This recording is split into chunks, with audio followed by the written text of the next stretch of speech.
Bapak, Ibu, Saudara yang dikasihi oleh Tuhan, salam sejahtera dalam Tuhan Yesus Kristus. Mari kita merenungkan firman Tuhan dari surat 2 Korintus pasal 4 ayat 18. Demikian firman Tuhan. Sebab kami tidak memperhatikan yang kelihatan, melainkan yang tak kelihatan, karena yang kelihatan adalah sementara, sedangkan yang tak kelihatan adalah kekal.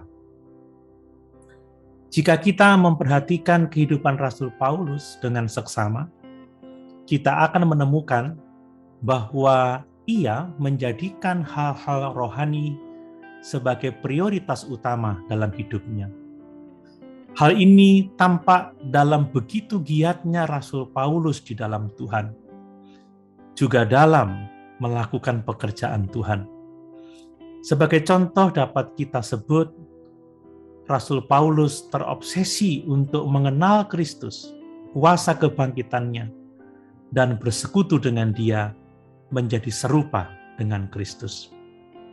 Kita bisa membacanya di dalam Filipi pasal 3 ayat yang ke-10. Yang ku kehendaki ialah mengenal Dia dan kuasa kebangkitannya dan persekutuan dalam penderitaannya, di mana aku menjadi serupa dengan Dia dalam kematiannya.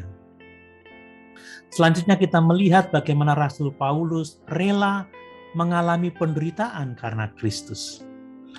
Dalam 2 Korintus pasal 1 ayat 3-6 ia menuliskan, "Terpujilah Allah Bapa Tuhan kita Yesus Kristus, Bapa yang penuh belas kasihan dan Allah sumber segala penghiburan, yang menghibur kami dalam segala penderitaan kami, sehingga kami sanggup menghibur mereka yang berada dalam bermacam-macam penderitaan dengan penghiburan yang kami terima sendiri dari Allah.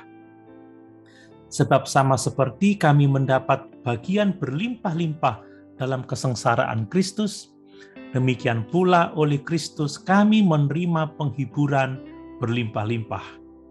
Jika kami menderita, hal itu menjadi penghiburan dan keselamatan kamu.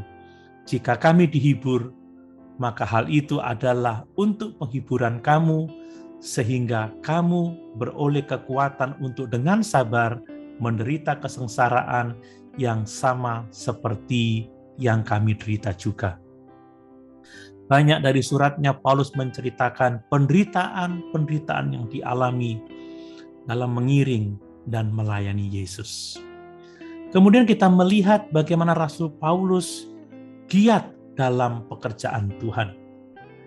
Paulus merasa celaka jika ia tidak memberitakan Injil.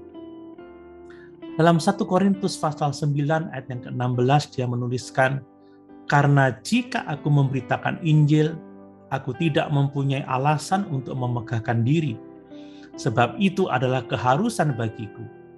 Celakalah aku jika aku tidak memberitakan Injil." Paulus juga menasihatkan kepada jemaat agar giat selalu dalam pekerjaan Tuhan. Dalam 1 Korintus pasal 15 ayat 58 dia menulis, "Karena itu saudara-saudaraku yang kekasih, berdirilah teguh, jangan goyah, dan giatlah selalu dalam pekerjaan Tuhan, sebab kamu tahu bahwa dalam persekutuan dengan Tuhan, jerih payahmu tidak sia-sia." Nah, mengapa demikian? Rasul Paulus melihat bahwa kehidupan rohani jauh lebih berharga dari kehidupan jasmania ini. Yang dimaksud dengan yang kelihatan dari ayat renungan kita adalah manusia jasmani atau manusia lahiriah, yang disebutnya sebagai bejana tanah liat dalam 2 Korintus 4 ayat 7, atau sebagai kemah tempat kediaman kita di bumi ini dalam 2 Korintus pasal 5 ayat 1, yang sifatnya sementara atau akan mengalami kematian. Sedangkan yang tidak kelihatan dalam ayat renungan kita adalah manusia rohani, kehidupan yang sesungguhnya yang sifatnya kekal, hidup untuk selama-lamanya. Paulus sadar bahwa manusia rohani akan diadili oleh Kristus. Yesus Kristuslah juru selamat yang memberikan kemuliaan kehidupan manusia rohani tersebut. Itulah sebabnya Rasul Paulus mengejar persekutuan dengan Kristus dan giat memberitakan Injil agar orang lain selamat.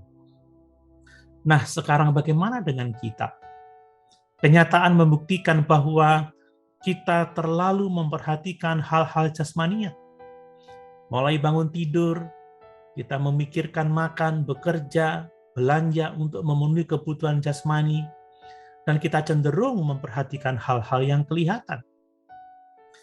Sudah saatnya bagi kita untuk memperhatikan manusia rohani kita, juga memperhatikan orang lain.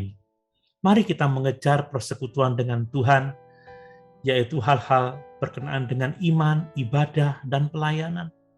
Mari kita mulai rela menderita karena kebenaran atau karena Kristus, dan mari kita memberitakan Injil bagi mereka yang belum diselamatkan.